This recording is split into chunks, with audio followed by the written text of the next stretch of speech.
Chapter 1: The Useful Nobody. There are two types of people in corporate meetings: the ones who speak, and the ones who remember. I belong to the second group. It's a comfortable place, really. Quiet, unthreatening. People assume you're slow if you don't rush to fill silence. They assume you're timid if you don't interrupt. They assume you're harmless if you smile instead of argue. Assumptions are such generous gifts. I accepted mine with gratitude. The conference room smelled like burnt coffee and inflated egos. 12 people at the table, for pretending to understand the financial report. 3 scrolling on their phones. 2 waiting to agree with whatever the loudest person said. And 1 Derek Cullen. Derek sat at the head of the table like the chair had been carved specifically for him by destiny itself. Perfect suit, perfect hair, perfect expression that said, "I was born knowing better than you." He tapped the screen where the quarterly projections glowed. "These numbers are optimistic. We'll push forward with the expansion as planned," he said, voice smooth, confident. I glanced at the slide. Optimistic was one word for it. Delusional was another. I raised my hand slightly. Not high, not assertive, just enough to be polite. Derek didn't notice. He was busy enjoying the sound of his own voice. I waited. Patience is free and people rarely use it. Eventually, there was a pause. I spoke. "Sir, if we expand at this rate without adjusting for the supplier backlog, we'll be short on inventory by Q3. The model assumes delivery speeds that haven't been met in 6 months." 12 heads turned. Not because what I said was shocking, but because I said it. Assistants are not supposed to have opinions. We're decorative, functional, like printers. Derek looked at me, really looked at me for the first time since I joined this department. His eyes were cool, assessing, mildly annoyed, like he'd discovered a chair had spoken. "What's your name again?" he asked. "Liam." A beat. "Liam," he repeated, as if testing whether it was worth remembering. It wasn't. "Know your place." The room laughed. Not loudly, not cruelly, just enough to signal allegiance. A soft, obedient kind of laughter. I smiled, because it was objectively funny. He thought I'd overstepped. I thought he'd just told me exactly who he was. Derek turned back to the screen, already done with me. As I was saying, I picked up my pen. Not to take notes on the meeting, but on him. He speaks with certainty when he doesn't have data. He dislikes being interrupted. He relies on confidence to replace competence. Others follow him because he sounds like he knows what he's doing. Interesting. I wrote it all down in my head, neat and tidy. You learn more about people when they dismiss you than when they respect you. The meeting droned on. Words floated past me like background music in a shopping mall. Growth, strategy, market capture, synergy. Words that meant nothing without execution. Derek talked the most, naturally. At some point he gestured vaguely at me. "Liam will compile the summary and distribute it." Of course I would. I was the useful nobody, the printer, the chair that didn't speak. I nodded. "Yes, sir." He didn't even look at me this time, which was perfect. Meetings ended the way they always do. Chairs scraped. People stood. Conversations resumed in smaller, louder clusters where everyone suddenly had opinions they didn't have 5 minutes ago. I stayed seated, slowly organizing my papers. I could feel a few curious glances my way. They weren't wondering if I was offended. They were wondering why I wasn't. That's the thing about humiliation. It only works if the target agrees to feel it. I did not. Derek walked past me on his way out. His cologne lingered a second longer than his attention. "You're new," he said casually. 3 months, I replied. He hummed. "Try not to think too much in future meetings." I smiled up at him. "I'll do my best." He gave a short nod, satisfied, and left. And just like that, it was decided. In his mind, I was harmless. In mine, he was fascinating. I watched the door close behind him and allowed myself a small, private laugh. Not mocking, not bitter, just amused. Because Derek Cullen had just made a very important decision without realizing it. He had placed me exactly where I wanted to be. Invisible. There is nothing more powerful than being underestimated by the person who thinks he holds all the power. I packed my things slowly and headed back to my desk in the corner of the office. The forgotten corner. The place where interns go to contemplate their life choices. Perfect real estate. My computer blinked awake as I sat down. I opened the financial model Derek had confidently approved. Then I opened a second version. My version. Already corrected. Already adjusted for the supplier delays. Already showing what would happen in Q3. A quiet disaster. I saved the file. Not to send. Just to keep. Evidence is like wine. It gets better with time. Around me, the office buzzed with low conversation. Someone complained about the coffee machine. Someone praised Derek's leadership. Someone asked if I was okay. I'm fine, I said. And I was more than fine. Because today, Derek had done something incredibly generous for me. He had shown me his blind spot. And the best part? He didn't know I'd noticed. Chapter 2, Derek's World. If you want to understand Derek Cullen, you don't need to read his resume. You just need to watch how people move around him. They lean in. They laugh faster than necessary. They agree before he finishes speaking. Derek exists at the center of his own gravity, and everyone else has learned to orbit politely. This apparently is leadership. Derek arrived at the office at 9:17 a.m. that morning. I know this because the entire floor adjusted itself to his entrance. Conversations paused. Someone straightened their posture. Someone else hurried to open the glass door, smiling like it was a privilege. "Morning," Derek said, not slowing his stride. No one answered directly. They echoed it back in fragments. "Morning, Derek." "Good morning." "Morning." I stayed seated. Not out of defiance. Out of consistency. I was, after all, furniture. Derek passed my desk without looking at me. He never did unless I spoke, and I had learned very quickly that speaking was optional. He swept into his office, glass walls and all, and dropped his coat onto a chair that cost more than my monthly rent. 10 minutes later, he called for a department huddle. Not a meeting. A huddle. Meetings are for discussion. Huddles are for announcements disguised as collaboration. We gathered around the long table again. Derek stood this time, one hand braced on the edge like he was about to deliver a sermon. "I've been thinking," he began. That sentence alone made 3 people nod. "We need to streamline the reporting process. Too much clutter. Too many unnecessary checks." I glanced down at my tablet. The unnecessary checks were the exact safeguards preventing accounting errors. Interesting. We'll centralize approvals through management. It'll make us faster. More decisive. Derek continued. Someone said, "That's brilliant." Someone else said, "Very efficient." I said nothing. Derek paced slowly, clearly enjoying the attention. Ambition should be loud. If you want something, you go for it. You don't sit quietly in the corner hoping someone notices you. He added, his gaze flicked, just briefly, in my direction. I smiled at my screen. Yes, Derek. Loud ambition is very impressive. Like fireworks.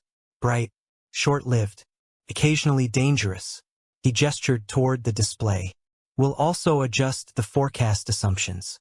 More aggressive growth. Aggressive. That was one word for ignoring market signals.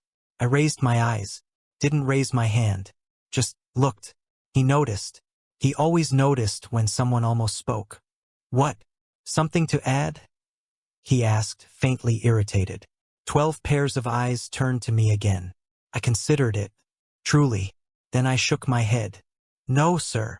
Derek relaxed immediately. Satisfaction smoothed his expression. "Good. Then let's move forward." The huddle dissolved. People drifted back to their desks, energized by the illusion of participation. Derek stopped one of the senior analysts on the way out. "Send me that idea about central approvals. I'll present it to the board," he said. The analyst blinked. That was Liam's draft. Derek frowned, confused. "Was it?" He turned toward me. "Oh, right. That." I met his eyes calmly. "Yes, sir." He waved a hand. "Good initiative. We'll refine it." We apparently now included him retroactively. By the afternoon, my proposal had evolved. It was no longer my model suggesting a phased approval structure with safeguards. It was Derek's streamlined vision for efficiency. He presented it loudly, confidently, incorrectly. People applauded. I watched from my seat, chin propped on my hand, genuinely entertained. There is something fascinating about watching a man steal without realizing he's doing it. It's not malice. It's entitlement. Derek believed the world existed to feed him ideas. He didn't see the people who produced them, only the results. Later, in the break room, I overheard him talking to two managers. Quiet people worry me, they lack drive. If you're ambitious, people should hear you, he said, pouring himself coffee. One of them laughed. True. Confidence is key. Exactly. If you don't assert yourself, you can't complain when someone else takes the lead. Derek said. I stirred my tea slowly. He was standing 3 feet away, talking about me. I considered turning around, considered smiling, considered saying something clever. I didn't, because Derek was wrong about one crucial thing. Quiet people aren't unambitious. They're selective. Later that evening, Derek sent out a company-wide email outlining his strategy. My strategy, with his name on it. I read it carefully, line by line, then closed my laptop. At no point did I feel angry. Anger requires investment. This was observation. Derek Cullen believed this company would always be his, not because he'd earned it, but because it had been handed to him early, often, and without consequence. He thought power was a volume problem. Who spoke loudest? Who commanded attention? Who filled the room? He didn't see the quiet currents underneath. He didn't see the assistants who remembered everything, the analysts who actually ran the numbers, the support staff who knew where the bodies were buried. He didn't see me, which was, again, perfect. As I shut down my computer, I glanced toward his glass office. He was still there, phone pressed to his ear, laughing easily. Comfortable, certain, untouchable. I smiled to myself and picked up my bag. Derek had a world, and I was living in it. For now. Chapter 3, The First Seed. People love a good tragedy. Car accident. A brilliant man gone too soon. A company left without an heir. Clean. Simple. Convenient. That's the version printed in business magazines and anniversary brochures. The one Derek probably skimmed once before deciding it wasn't important. History, after all, is only useful when it flatters the present. My father would have hated that. He disliked neat endings. Said they were usually lies wearing good tailoring. I remember the night he told me the truth. I was 17, sitting on the kitchen counter, eating cold noodles straight from the pot because neither of us felt like pretending we were normal. He'd come home late, jacket still on, eyes sharp in a way that meant his mind was far away. You should know something, he said. That was how he always started. Calm, careful, like he was laying a chessboard between us. I slurped my noodles. That's never a good opening line. He smiled faintly. You'll survive. Then he pulled a thin folder from his bag and placed it on the table. My name was on it. Not the name on my school records. Not the name on my ID. My real one. The one that tied me to the Cullen Group in a way no one else knew. I stared at it. This is dramatic. Unfortunately, so is the truth, he said. My father was the original heir. Not Derek's father. Not his grandfather. Mine. The one who had stepped aside quietly when the board deemed him unsuitable. The one who married my mother in secret because she was considered an inconvenience. The one who signed documents that ensured his lineage was erased in exchange for peace. Officially, he was declared childless. Officially, I did not exist. Why tell me now? I asked. He leaned back in his chair, tired, older than he should have been. Because someone's been moving pieces they shouldn't, and if something happens to me, you need to understand why, he said. I laughed then. A reflex. You're being paranoid. He didn't laugh back. There's a clause, he continued, opening the folder. Sealed. Conditional. If an heir proves competency and lineage, the original shares can be reclaimed. That sounds important. It is, which is why it's dangerous, he said. He looked at me steadily. I don't want revenge. I want clarity. If I'm right, the company was stolen. If I'm wrong, then at least we'll know, he said. I closed the folder slowly. So where do I come in? You don't, he said immediately. Then softer. Unless you choose to. 2 months later, he died. Car accident. Wet road. No witnesses. Tragic. Efficient. I stood at the funeral listening to men in black suits praise his legacy while quietly benefiting from his absence. I watched board members shake my hand without knowing who I was. I smiled politely, because what else do you do at a funeral? The documents were frozen. The shares consolidated. The clause buried so deep it might as well have been a myth. Everyone moved on. I didn't. But here's the part people always get wrong. I didn't enter the company breathing fire and plotting downfall. I didn't sharpen knives or swear vengeance into the mirror. I entered because I wanted answers. Truth has weight. You don't throw it around lightly. So I studied finance, law, corporate structure. I learned how companies hide sins behind policy and procedure. I learned how men like Derek inherit confidence without earning understanding. By the time I applied for the assistant role, I already knew the company's skeleton better than most managers. And I smiled through the interview like I didn't. Now, years later, sitting at my small desk with Derek's laughter echoing down the hall, I thought of my father again, of his careful voice, of the way he'd said, clarity before action. I opened a locked folder on my computer. Scanned documents, marriage certificates, old correspondence, notes written in my father's precise handwriting. And one sentence, underlined twice, if they underestimate you, let them. I closed the file and leaned back in my chair. This wasn't revenge. Revenge is loud, messy, satisfying for exactly 5 minutes.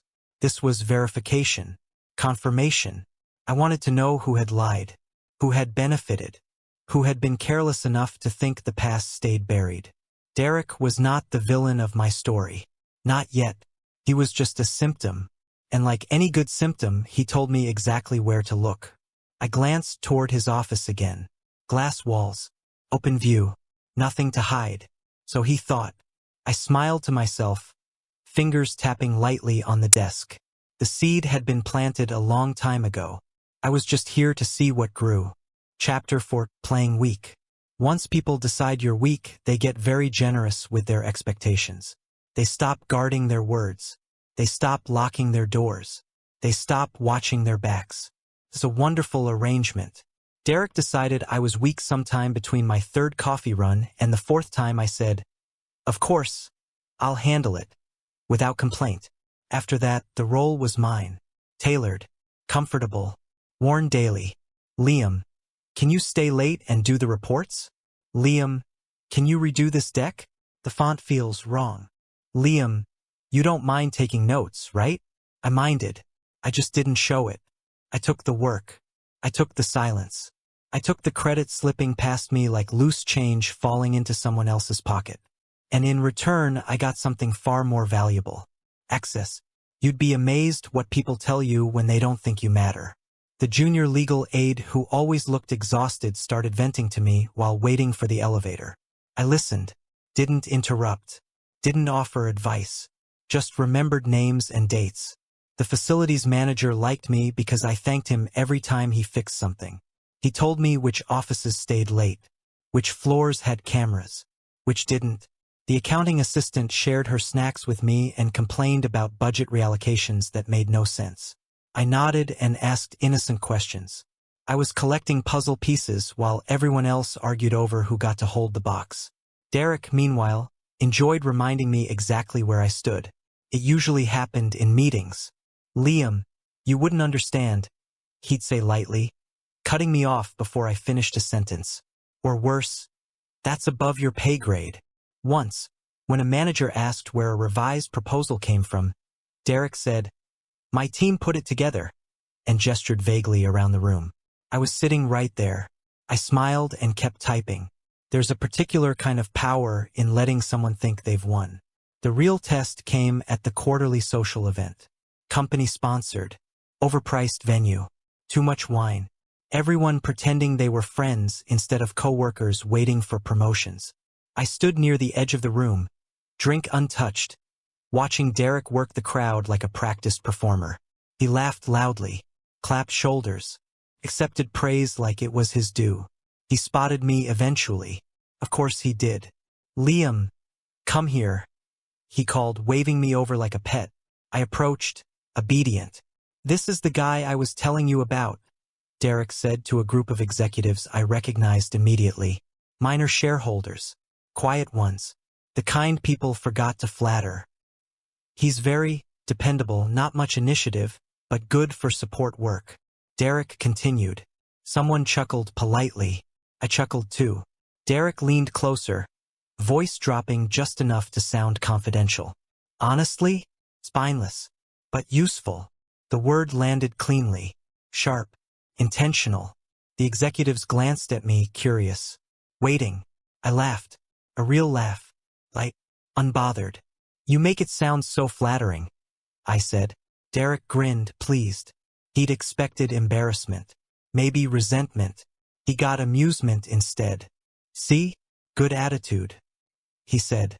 What Derek didn't notice was the shift. The way one of the executives tilted his head slightly. The way another studied my face a second longer than necessary. The way someone else smiled back at me, slow and thoughtful. People pay attention when reactions don't match expectations. I excused myself politely and moved toward the balcony. The air outside was cooler, quieter, less crowded with ego. A man followed a moment later. "Liam, was it?" he asked. "Yes. I'm Marcus Chun, minor shareholder, according to people like Derek," he said. I smiled. "Titles are flexible." He laughed softly. "You didn't look bothered back there." "Should I have been?" "No, I just found it interesting," he said.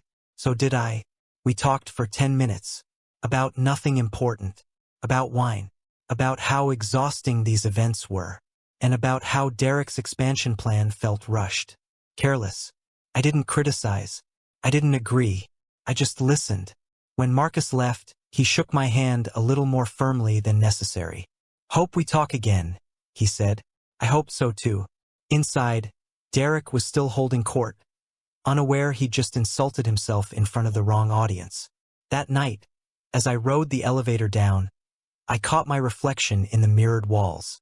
Quiet suit, neutral expression, nothing remarkable, perfect camouflage.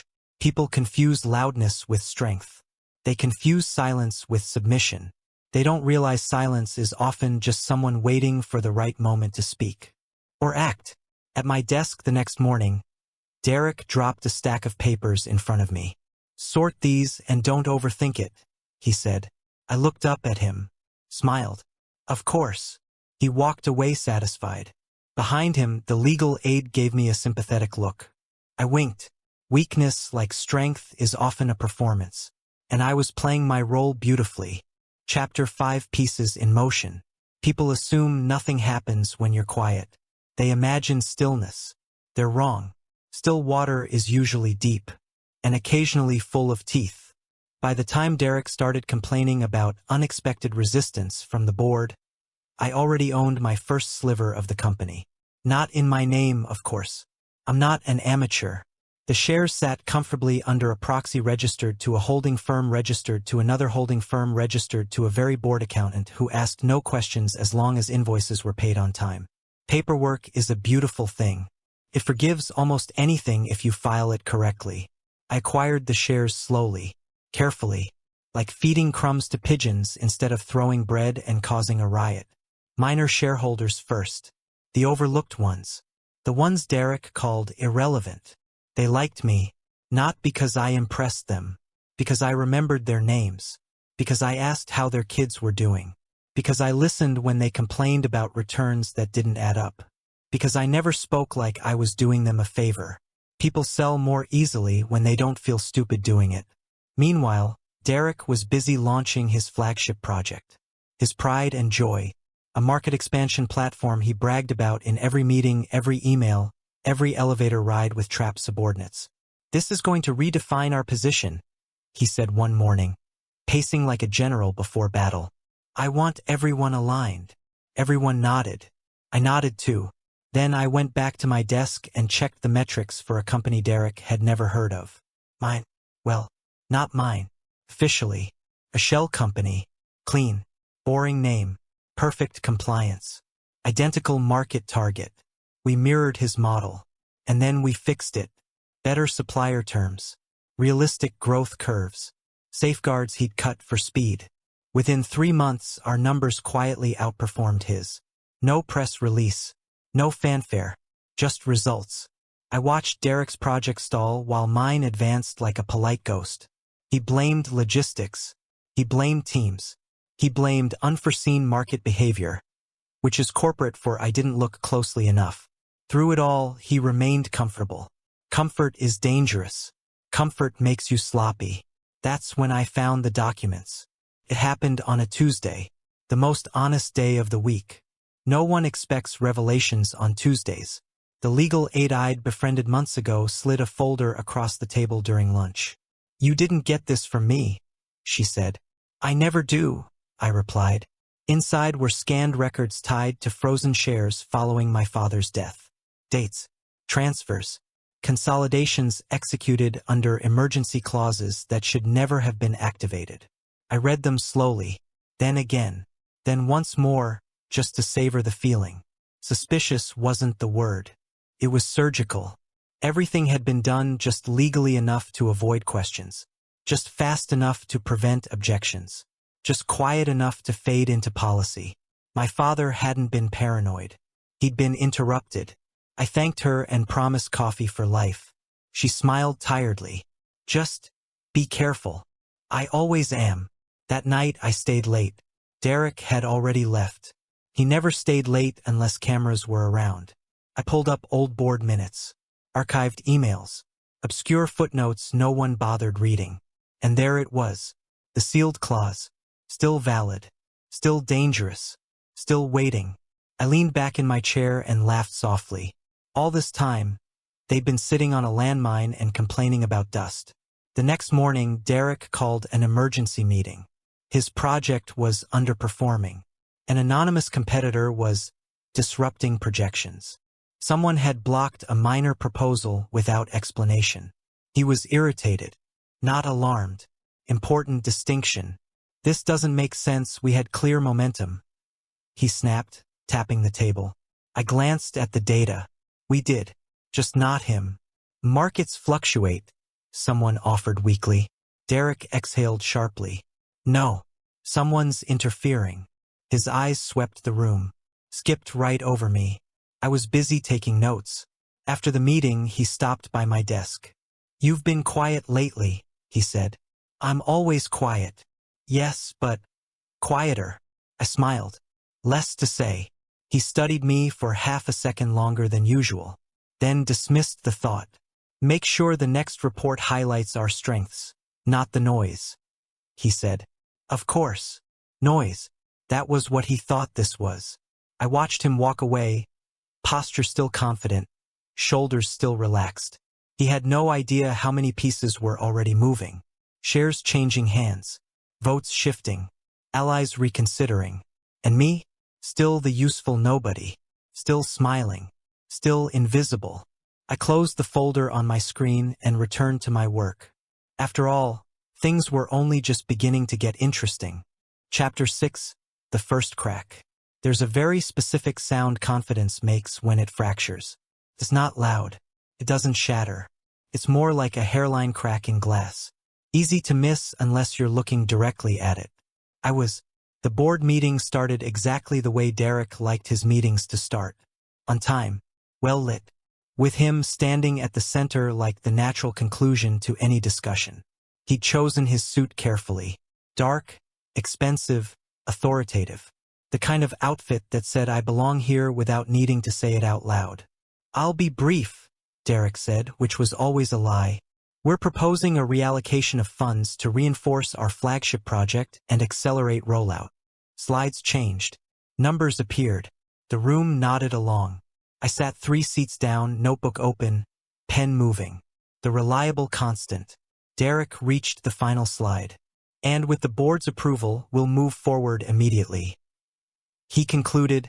Silence followed. Not the thoughtful kind, the uncomfortable one. One of the older board members cleared his throat. We've received an objection. Derek blinked. Once. An objection? From whom? He repeated, smiling faintly. An investor, another member said. Significant stake. Filed this morning. Derek's smile tightened. Why wasn't I informed? The chairman folded his hands. Because it was submitted anonymously. There it was. The crack. Derek laughed lightly. Anonymous objections aren't grounds to stall. They are when the objection includes supporting data, the chairman said calmly. New documents appeared on the screen. Adjusted projections. Supplier risk analysis. Cash flow stress points. My work. Derek's gaze snapped to the screen. Then around the room. Then finally to me. I was busy writing. This is ridiculous. These assumptions are overly conservative, Derek said sharply. They're accurate, someone countered. The discussion shifted. Voices overlapped. Momentum drained. The vote was postponed. Not denied. Postponed is worse. Derek stood stiffly as the meeting adjourned. He didn't look at anyone. He didn't wait for conversation. He left the room like a man whose shadow had betrayed him. I gathered my things calmly. He didn't wait long. Liam. His voice cut across the hallway, tight and low. I turned. Yes. He stepped closer, eyes sharp, jaw clenched. What was that in there? A meeting. It seemed productive. I said. His nostrils flared. Don't play dumb. I don't, I replied gently. He stared at me like he was seeing me for the first time and not liking the picture. Someone leaked internal analysis, someone fed the board doubts. He said. I tilted my head. Is that a question? His voice dropped. You've been working late. So have you, allegedly, I said. He didn't appreciate that. Before he could respond, his phone buzzed. He glanced down. Swore. What now? He muttered. Minutes later, the news hit. Not a headline. Not a scandal. Just a rumor. A quiet piece questioning the sustainability of the company's expansion strategy. Anonymous sources. Carefully phrased. No accusations. Just concern. Surgical. Derek read it twice, then looked up slowly. The confidence was still there, but it was dented. This is bad, he said. It's manageable, I replied. He laughed humorlessly. Of course you'd say that. He turned on me then. Really turned. You think you're clever? Quiet. Watching. Pretending you don't know what's going on. He snapped. I met his gaze evenly. I know exactly what's going on. The words hung between us. For a second he looked uncertain. Then he scoffed. If you know so much, then tell me how to fix this. I reached into my folder, pulled out a document, held it out. He stared at it. Didn't take it. What is this? He asked. A mitigation plan, revised projections, alternative supplier contracts, a path forward that addresses the board's concerns. I said. He took it slowly, flipped through the pages. His breathing changed. You prepared this? He stopped, started again. Yes. When? Before the meeting. Why? I smiled faintly. Because this outcome was predictable. He looked up. Our eyes met, and something shifted. Not anger, not fear. Recognition. For the first time since I'd known him, Derek looked off balance. Like the ground beneath him had moved half an inch and he couldn't tell why. This saves the proposal, he said quietly. It stabilizes it. Saves implies attachment. I corrected. He swallowed. Why help me? He asked. I considered the question. Because the company matters, and because chaos is inefficient, I said. He searched my face, clearly trying to find the angle. He didn't. Finally, he straightened. Good work. I'll present this, he said stiffly. Of course, I replied. He walked away, documents clutched like a lifeline. I watched him go, feeling the echo of that moment settle in my chest. The crack wasn't wide, but it was there. And now that Derek had felt it, He'd never stand quite as comfortably again. Chapter 7: The Calm Before the Crown. Paranoia is an ugly thing. It doesn't arrive loudly. It seeps in, settles behind the eyes, turns every silence into an accusation and every glance into a threat. Derek wore it badly. It showed in the way he checked his phone too often, thumb flicking like it might betray him if left unattended. In how his temper shortened by the hour.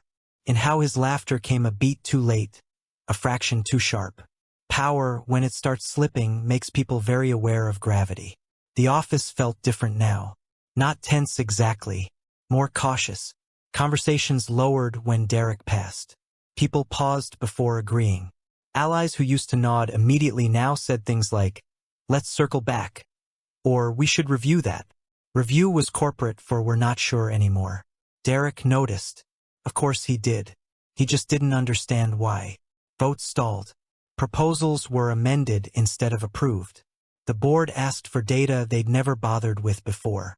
Questions multiplied like rabbits. Since when do they care about risk mitigation? Derek snapped one afternoon, pacing his office. I sat across from him, tablet balanced on my knee. "Since uncertainty became visible," I said mildly. He shot me a look. "That's not an answer. It's the only one that matters." He opened his mouth, then closed it. Rubbed his temples instead. He looked tired. Not physically.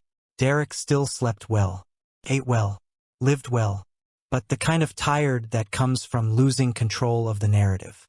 I watched him quietly, feeling something unfamiliar tug at the edges of my amusement. Not sympathy, interest. Derek used to fill rooms without effort. Now he seemed aware of the space around him, like he was measuring it, wondering if it had shrunk. Meetings became battlegrounds. Someone disagreed. Someone abstained. Someone asked for clarification. Each small thing chipped away at him. He started snapping at people who didn't deserve it, including me. "Why is this late?" he demanded one morning, holding up a report. "It isn't, you're early," I replied. He scowled. "Don't get clever." I smiled faintly. I wouldn't dare. The truth was, my tone had changed. Barely. A fraction slower. A touch lighter. Words chosen with just enough care to sound respectful while landing differently than before. I stopped shrinking my presence. I didn't expand it either. I simply occupied it. "You should rest, you look tired, Derek. Power can be exhausting," I said during one late meeting when his voice went hoarse. The room went quiet. Derek froze. For a moment I thought he might explode. Instead, he stared at me like I'd spoken a language he understood but didn't expect from my mouth. "What did you say?" he asked. "I said you look tired." A beat. Someone coughed. Derek laughed, sharp and humorless. "You're awfully comfortable these days." "Am I?" I hadn't noticed. I tilted my head. But he had. That was the problem. He started watching me then. Not closely. Not suspiciously. Curiously. Like a man trying to remember when a background object had moved. I caught him looking at me in meetings. In the hallway. Once in the reflection of his office glass. Each time he looked away first. He still didn't connect the dots.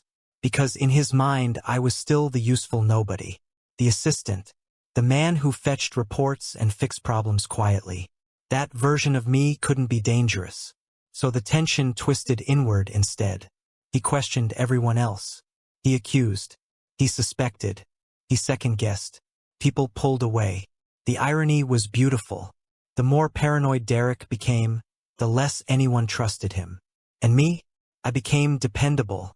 Again. Board members began directing questions to me instead of him. Legal aides copied me on emails, just in case. Minor shareholders greeted me by name at events Derek barely attended anymore. One of them clapped me on the shoulder one evening and said, "You have a calming presence." I smiled. If only he knew. The night before the final board session, Derek stayed late. So did I. The office was quiet, lights dimmed.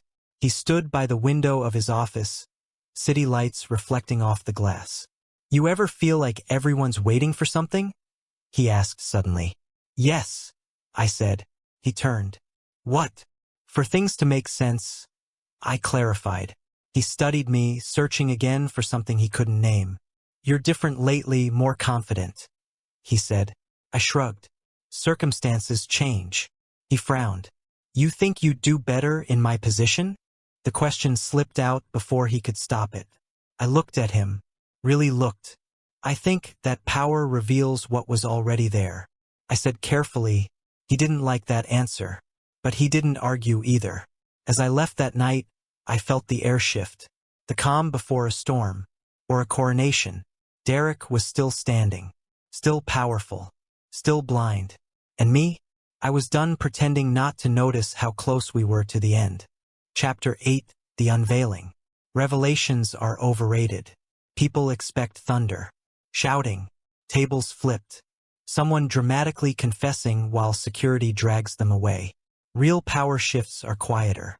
They happen in rooms with good lighting, polished wood tables, and men who believe they are in control until the exact moment they aren't. The boardroom was full that morning. Everyone was present, not because they'd been ordered to attend, but because instinct told them something important was about to happen. Even Derek had arrived early, suit immaculate, expression composed a little too carefully. He nodded at me when I entered. A nod. Progress. I took my usual seat. 3 chairs down. Close enough to matter. Far enough to be ignored. The chairman cleared his throat. We'll begin, he said. Derek launched into his presentation. He was smoother today, calmer, like a man who'd decided anxiety was unbecoming and simply set it aside. I admired that, truly. Slides passed. Numbers were discussed. Votes were referenced. Then the chairman raised a hand. Before we proceed, there's an item of record that requires immediate attention, he said. Derek stiffened, just slightly.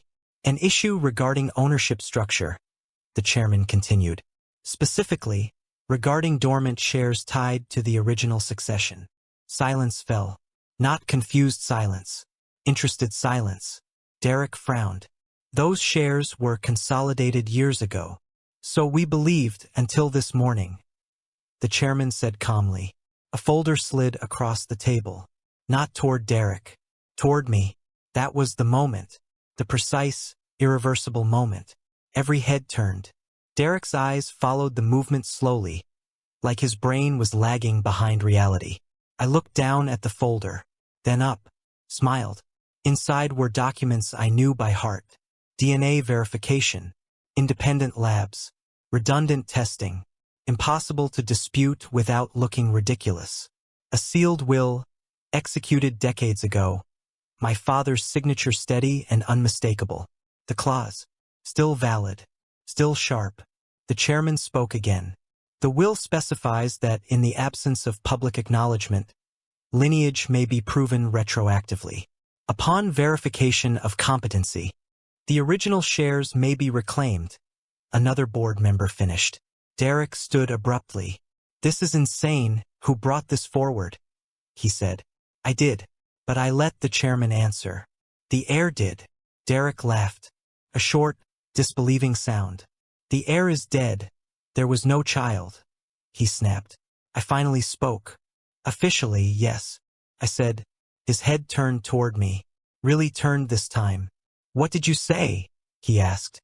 I opened the folder and slid one page free. Placed it on the table between us. Hi. I'm the administrative oversight you never bothered to question. I said pleasantly. The color drained from his face so fast it was almost impressive. The room erupted. Questions. Protests. Shock barely contained under professionalism. I answered them calmly. Yes, the marriage was legal. Yes, it was hidden deliberately. Yes, the clause had been sealed with board approval at the time. No, I wasn't accusing anyone of murder. I didn't need to. The documents spoke well enough on their own. As the noise died down, the chairman looked at me. You've demonstrated competency beyond expectation, he said. I inclined my head. The board voted. Unanimously.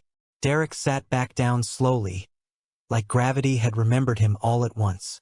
His hands rested on the table, fingers slightly curled, as if he was holding onto the edge of something slipping away. He looked at me, Not with anger, with horror. You let me. His voice broke off. You watched me. Yes, I did, I said gently. The silence stretched. I stood, not because I needed to, because it felt appropriate. I suppose it's time I stopped pretending, I said, smiling softly. No one laughed. No one argued. The room adjusted around me the way it always had around Derek. Only this time it was real. By the end of the session, I was no longer the assistant, no longer the analyst, no longer invisible. I was the rightful heir. As people filed out, some offered congratulations. Some avoided my eyes. Some looked thoughtful, already recalculating their futures. Derek didn't move. I paused beside him. He looked up at me, pale, shaken, stripped of the certainty he'd worn like armor. You knew from the beginning, he said hoarsely. Yes. Why didn't you stop me? I considered that. Because you needed to see yourself clearly, I said. He swallowed. I left him there, staring at the table that had once belonged to him.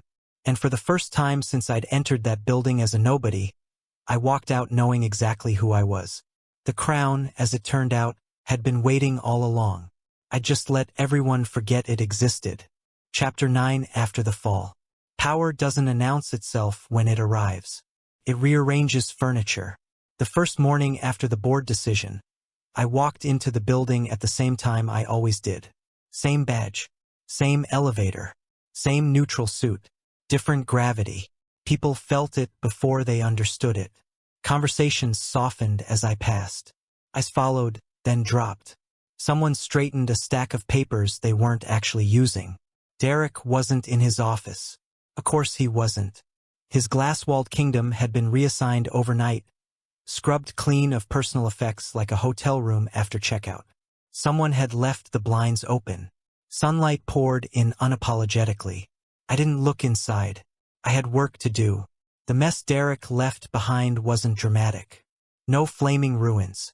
No single catastrophic decision. Just layers of neglect, ego, and shortcuts disguised as vision. I rolled up my sleeves.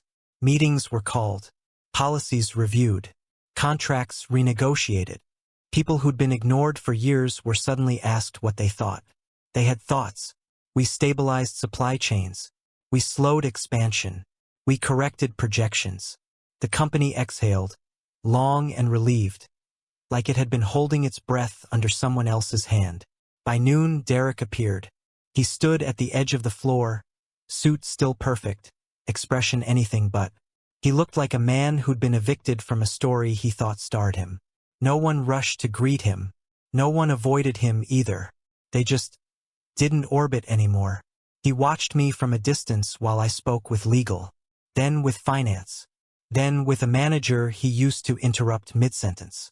I could feel his stare like a weight between my shoulder blades. Eventually, he approached. Enjoying this? He asked quietly. I turned. Define this. He gestured vaguely. Everything. I considered him. Furious. Humiliated. Stripped of certainty. But not broken. Not yet. I'm busy.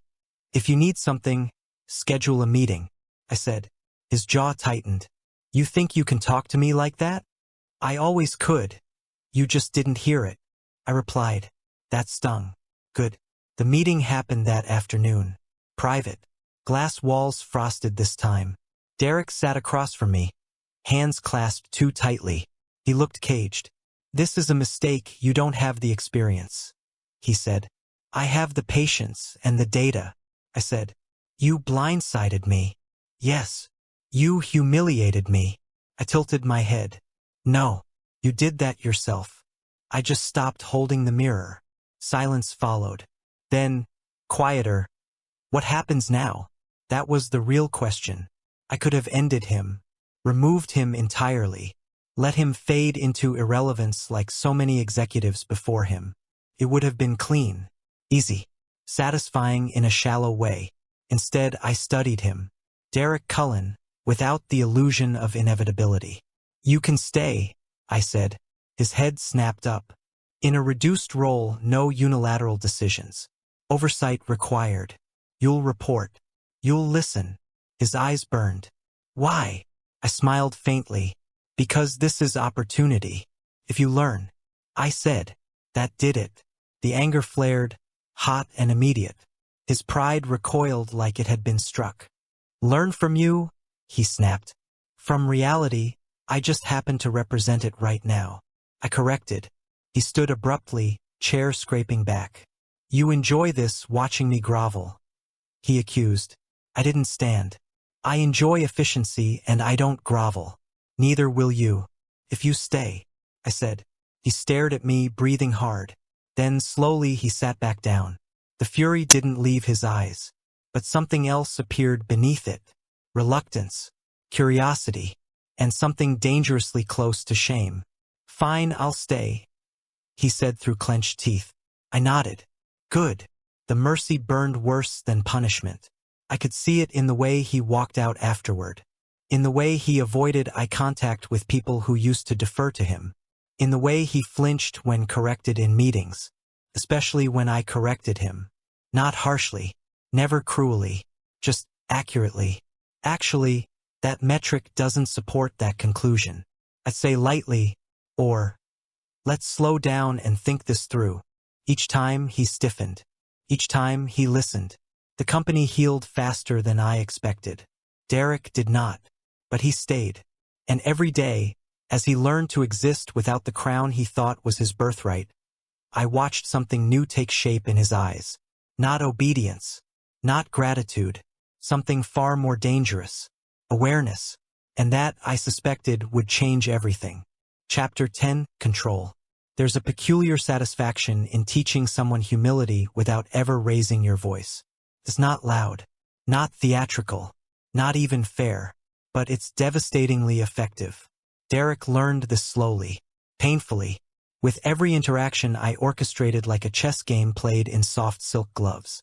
The first time I corrected him in a meeting, it was subtle. He was presenting the quarterly metrics, leaning back in his chair like he owned the room, which technically he no longer did. A slide flashed on the screen, an overestimation of projected growth. I raised a hand. Excuse me, I said, calm as a cat in sunlight. But the Q2 forecast appears to assume supplier performance that hasn't been achieved in over a year. He froze mid-gesture, as if he'd forgotten how to breathe.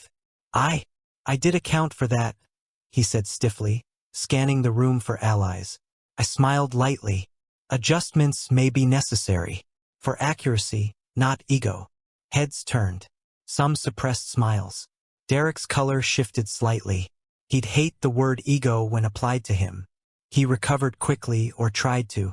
Noted, make sure it's updated in the report, he said, voice clipped. Already done, I replied softly. The rest of the room tensed. Derek's jaw worked visibly. Later, in the hallway, I caught him off guard. You seem well informed, he muttered, voice low, a trace of irritation in it. I like to know what I'm correcting, I said lightly, brushing past him. Hand grazing the folder he'd left on the table. His eyes followed me too long, too carefully, like he was calculating risk and reward at the same time. This is what they never teach you in business school. Dominance isn't about power. It's about comfort, or discomfort. You get people comfortable in their place, or uncomfortable in theirs. I preferred the latter. The next encounter was more intentional. After a late strategy meeting, the office was empty except for us. I leaned casually against the edge of his glass office, one hand in my pocket, eyes fixed on him as he sorted documents. You're efficient, it's almost irritating, I said softly. He flinched. I don't know what you mean. You don't like praise and yet you crave it. Curious contradiction. I continued, moving a fraction closer. He glanced up, caught my gaze, and looked away immediately. Heat rose to his cheeks faster than logic could intervene. I don't have time for, he began. Time for what? For acknowledgement? For correction? For discomfort? I can provide all three. I interrupted gently. His hands clenched on the papers. You enjoy this too much. I leaned forward slightly, smirked. I do. Why shouldn't I? And that, as they say, was the moment tension became physical. Not touching exactly, Not yet, but charged. The space between us thinned imperceptibly. His breaths came faster. His posture shifted forward without him realizing it. Every subtle glance and soft word became a tug, a nudge. "You can't make me," he said, voice rougher than intended.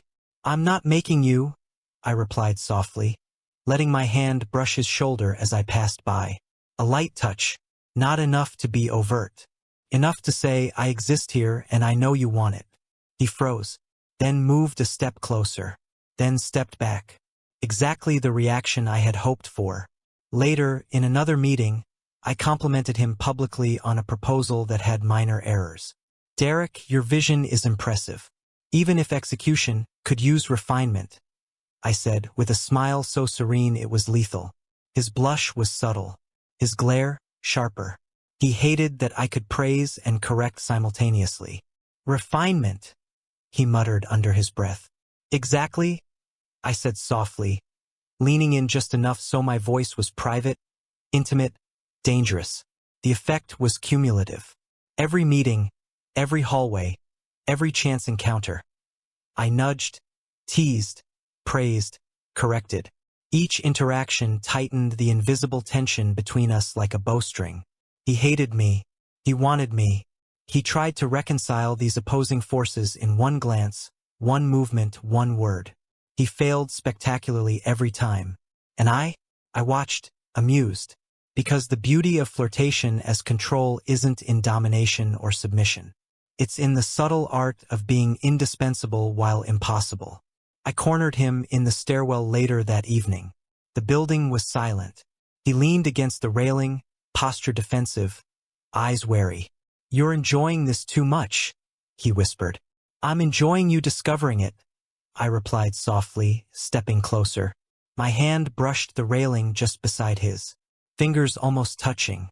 He swallowed. "This isn't fair. Life isn't fair, but it is predictable when you know the rules." He looked at me, startled, unsettled, and intrigued. And that, dear reader, is when it stops being about corporate strategy. Because the office is full of rules, spreadsheets, and deadlines, but desire does not follow policy. And Derek Cullen, for all his power and pride, was about to learn exactly who held control in more ways than one. Chapter 11, Breaking Point. Confrontations are tricky things. They're usually loud, messy, dramatic. People expect them to be fireworks. Smoke, heat, and chaos. I prefer honesty. Quiet, sharp, and unflinching honesty. It has a habit of cutting deeper than theatrics ever could. Derek found me in my office that afternoon. The air shifted the moment he entered. Shoulders rigid, jaw tight, eyes dark with a storm I had quietly watched brew for months. "You think I don't know what you're doing?" he snapped, closing the door behind him. I looked up from the paperwork I'd been pretending to care about. "I usually assume people know what they're doing. You seem uncertain." He froze, blinked, took a step forward, then another. I've been patient," he stammered. "I've been sidelined, undermined, humiliated. And you, measured," I said, calm, even, sarcastic enough to sting. "Yes, I've been measured. Measured." He laughed harshly, like the sound was scraping against his own teeth. "That's what you call this?" I leaned back in my chair, fingers laced. I steady. "It's not cruelty, Derek. It's honesty. Something you seem to struggle with." The corners of his mouth twitched. Not a smile. A warning. "You've been watching me, waiting, correcting me, taunting me, flirting with me like it's a game," he yelled, stepping closer. "Only because you insist on being predictable. And your reaction, fascinating." I replied softly. His nostrils flared. His hands clenched into fists at his sides. You enjoy this, don't you?" "Observing," I corrected, leaning forward slightly. "And yes, it is enjoyable to see you confront yourself." Derek's chest rose and fell rapidly. The air between us thickened. Heat, tension, words unsaid, and restraint barely maintained. Why aren't you angry?" he demanded, voice lower now. Closer. Vulnerable in a way he hated to admit. I smiled faintly. I am human. I felt it. But I refuse to live in resentment. It's inefficient. And unattractive. His breath hitched. Not from logic. From recognition. You don't hate me? He whispered. I dislike arrogance. But you are more interesting than you know. I said softly. The silence that followed was dangerous. Electric. Vulnerable. Raw.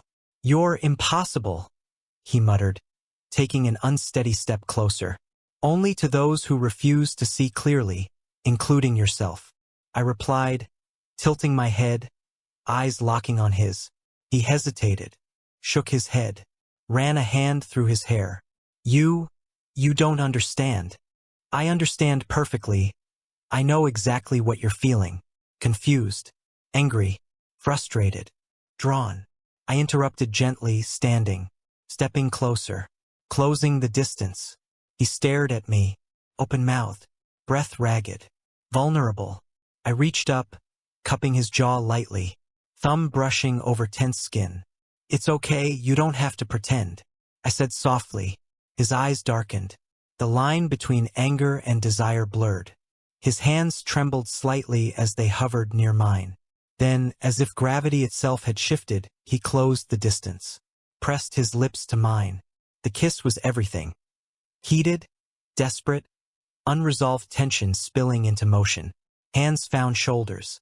Breaths mingled. A collision of pride, longing, and frustration. I didn't pull away immediately. Not yet. Let him feel the reality of the moment. Let him realize just how much control he thought he had and didn't. Finally, I stepped back, carefully, purposefully, my eyes never leaving his. You forget who holds the power now, I said softly, almost a whisper. His chest rose and fell rapidly, jaw clenched, eyes wide. He wanted more, needed more, but he understood. For the first time, he had to acknowledge it. Liam, he breathed, voice rough, raw. Yes, I said, voice gentle but unwavering. I decide when, where, and how. The storm in his eyes didn't fade. It sharpened, promised future reckoning. I turned and walked back to my desk, calm, composed, unshakable.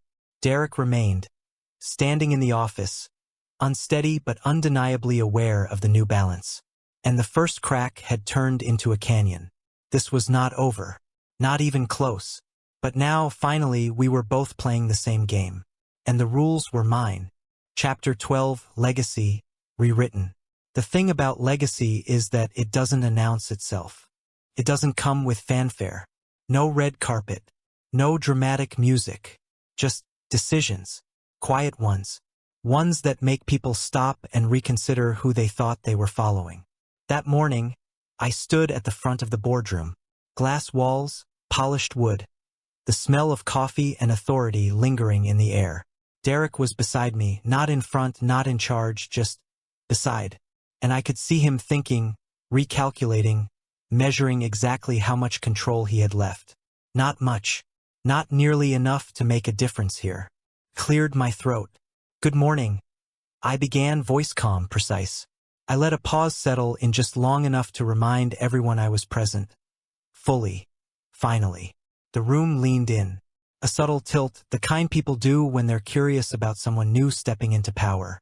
I am Liam Cullen, heir to the Cullen Group, and, as of this morning, custodian of its legacy.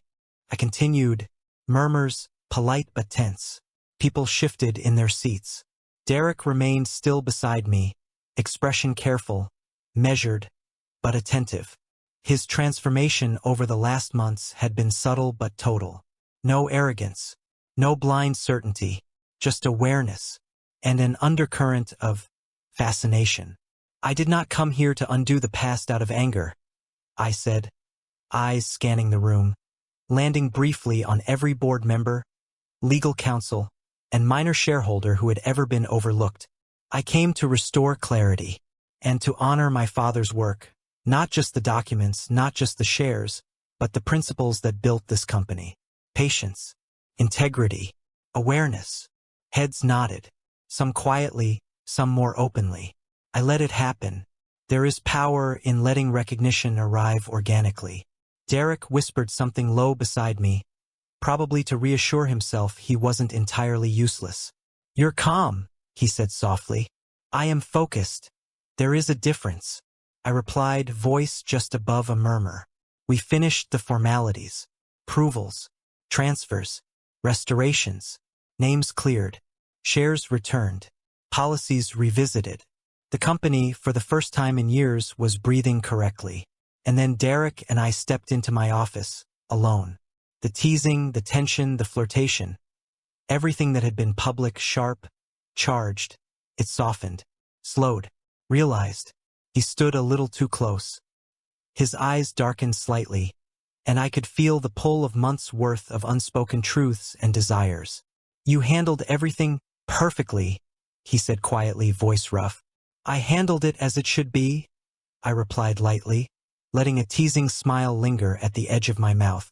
"Efficiency can be beautiful if you know how to appreciate it." I stepped closer, closing the remaining distance between us. Fingers brushed briefly. No need for urgency. The intimacy had built itself over months of careful attention. Calculated touches, subtle dominance. "You still think I'm weak?" I asked softly, tilting my head, letting the weight of months of observation, teasing, and controlled chaos settle between us. His lips pressed to mine before he spoke. Slow, deliberate, earned. No rush, no desperation. Just acknowledgement of a power dynamic that had shifted and yet, somehow, left space for tenderness. "Not even a little," he murmured against my mouth. I smiled faintly against him, fingers sliding up to rest lightly on his neck. "Good, because I prefer my lessons learned willingly." He chuckled, exhale warm against my cheek. Hands sliding down my sides, cautious, testing, claiming small victories. I leaned into him, letting us. The kiss deepened, slower now, no longer desperate. Every movement intentional, every touch counted. This wasn't conquest, it was recognition. Intimacy built on understanding, patience, and the quiet dominance I'd held from the beginning. Pulling back slightly, I rested my forehead against his. Legacy isn't just about power. It's about clarity, about knowing what you value and who you are, I said. He nodded slowly, eyes searching mine.